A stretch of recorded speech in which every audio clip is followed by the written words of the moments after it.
All right, this is a quick Python video explaining how to obtain input from a user. We'll be teaching this lesson in Thonny, which is a good editor for learning Python. All right,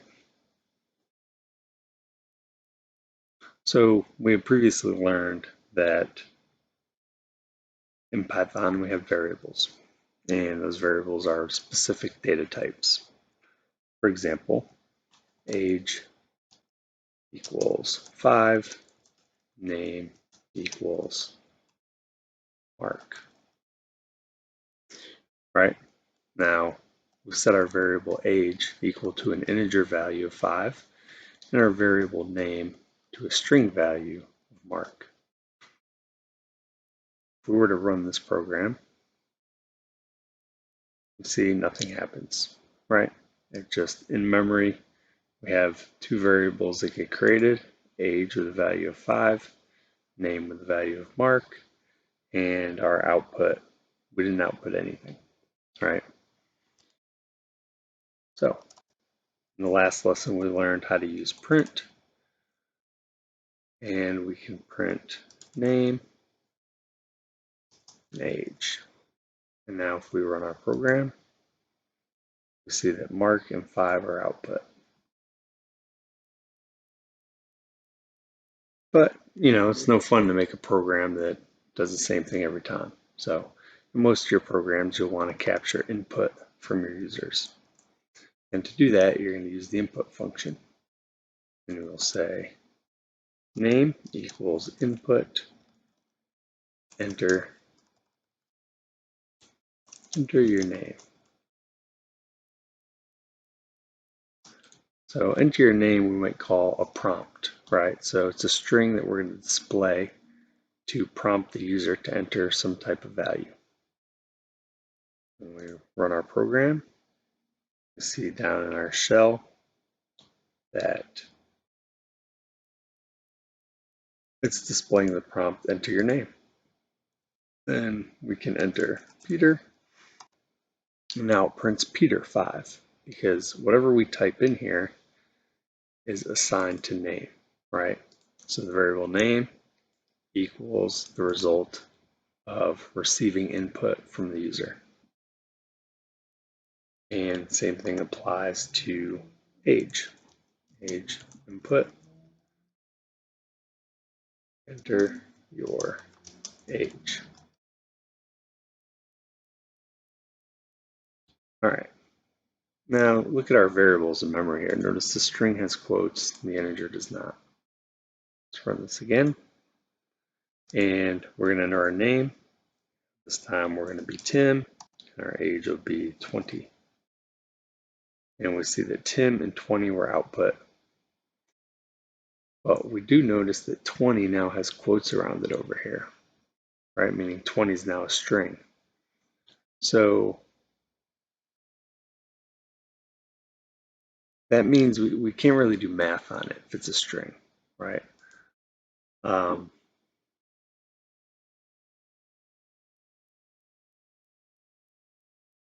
Let's say that we were going to divide someone's age by 2, right? And that's what we're going to output. Right now, we're going to get an error doing this, right? Because we can't divide a string, right? A string divided by 2 doesn't mean anything. So we need to convert our age back to a number, right? Like right now, if we were to print the type of age, see that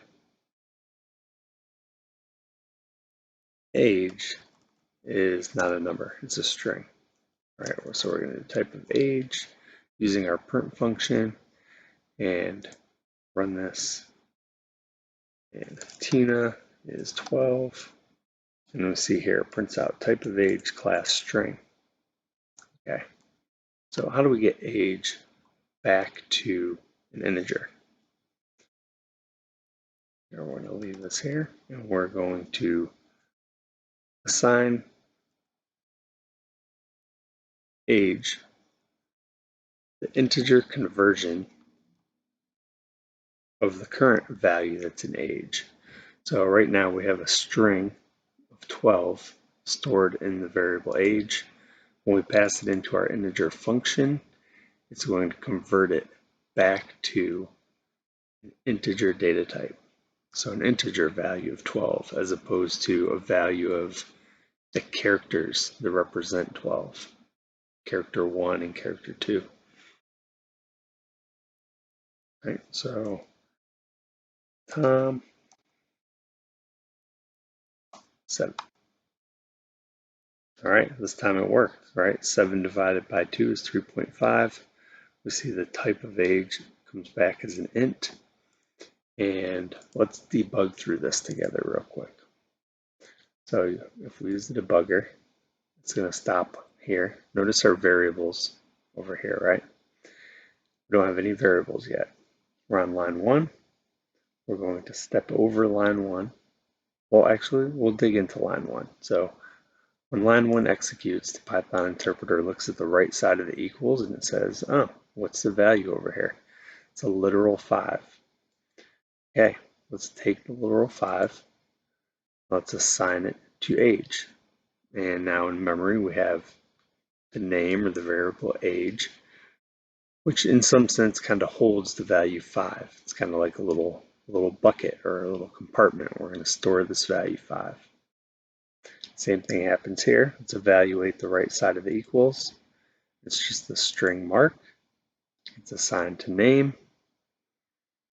Now here, it's the same thing, right? We evaluate the right side of the equals first, because if we're going to assign something to the variable name, we're going to have to know what we're assigning. So we evaluate the right side of the equals, and it sees the function input, and enter your name is a string that we're passing into the input function as a parameter.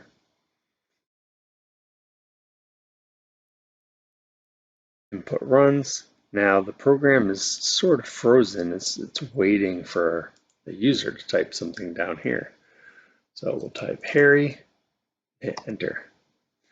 Now we see our variable hasn't been assigned yet, right? Harry's just kind of floating out here. So input has returned the value Harry, right? Now the user could have typed in anything. This could have been Tim, John, Paul, but Harry is what we typed in. So Harry, the string, is what's returned by the input function. So now its name equals, and it's kind of Harry over here on the right side. And the next thing it does is it assigns it to name. So now you see we have name as a variable in memory, and Harry is our value. And again, we're going to evaluate the right-hand side first. Input, we call our input function. We're going to pass our prompt as a parameter, which is a string literal because we hard-coded it into our program. Now it's waiting for us to enter a value. We're going to type 80. Now notice it's 80 is a string because the input function always returns a string of characters, because essentially that's what you're typing into the prompt is a string of characters. It doesn't really care if your intent is for it to be a number versus words and letters. So we have this 80 string floating out here, and just like on the previous line, it's going to assign it to age, and now the age is 80. But we do know that we want to use age in a mathematical way, right? We want to perform operations against age because we're planning to divide it by 2. So we know that we really need our age variable to be holding the numeric value 80, the quantity 80, not sort of text, right? Like right now as a string, our 80 is really text. You know, it's an 8, it's a character, and a 0 that's a character, but it's not really like a quantity to the computer anyway. So this int function is going to convert it back to a quantity, right? Back to an integer data type. So int expects us to pass in a string. And that's what we're storing in age. So we see that age resolved to the string 80. Int with a parameter of string 80 now returns 80 without quotes. It returns a numerical value of 80. It is assigned to age. Now age is the value 80 again. And here in our print, we're going to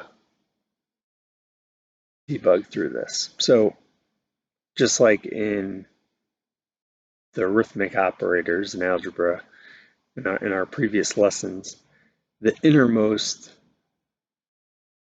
values are evaluated first, right? The innermost expressions are evaluated first, and they're going to do so left to right.